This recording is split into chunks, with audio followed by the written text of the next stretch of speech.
കേരളം ഇന്ന് വിധി എഴുതുകയാണ്. 5 വർഷത്തെ ഭരണത്തിന് ശേഷം ജനങ്ങൾ തങ്ങളുടെ സമ്മതിദാന അവകാശം വിനിയോഗിക്കുന്ന ഈ സുപ്രധാന ദിനത്തിൽ രാഷ്ട്രീയ കേരളം ഏറ്റവും കൂടുതൽ കാതോർത്തത് മുഖ്യമന്ത്രി വിജയന്റെ വാക്കുകൾക്കാണ്. 17ാം നിയമസഭാ തെരഞ്ഞെടുപ്പിന്റെ നിർണായകമായ പോരാട്ടത്തിൽ കണ്ണൂരിലെ തന്റെ പോളിംഗ് ബൂത്തിൽ അതിരാവിലെ തന്നെ എത്തി മുഖ്യമന്ത്രി വോട്ട് രേഖപ്പെടുത്തി. മുഖ്യമന്ത്രിയുടെ വാക്കുകളിൽ പ്രകടമായത് തികഞ്ഞ ആത്മവിശ്വാസമാണ്. ഞങ്ങൾ ജനങ്ങളോടൊപ്പമാണ്, ജനങ്ങൾ ഞങ്ങൾക്കൊപ്പമാണ് എന്ന അദ്ദേഹത്തിന്റെ പ്രസ്താവന കേവലം ഒരു വാചകമല്ല, മറിച്ച് കഴിഞ്ഞ 10 വർഷത്തെ LDF ഭരണത്തിന് ലഭിക്കുമെന്ന് അദ്ദേഹം പ്രതീക്ഷിക്കുന്ന ജനകീയ അംഗീകാരത്തിന്റെ വിളംബരം കൂടിയാണ്.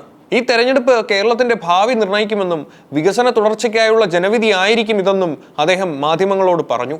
കേരളത്തിന്റെ വികസന മാതൃകകൾ ചർച്ചയാകുന്ന ഈ ഘട്ടത്തിൽ വികസന വിരോധികളെയും വർഗീയ ശക്തികളെയും പരാജയപ്പെടുത്തി നാടിന്റെ പുരോഗതിക്കായി ജനങ്ങൾ നിലകൊള്ളുമെന്ന ഉറച്ച വിശ്വാസമാണ് മുഖ്യമന്ത്രി പങ്കുവച്ചത്.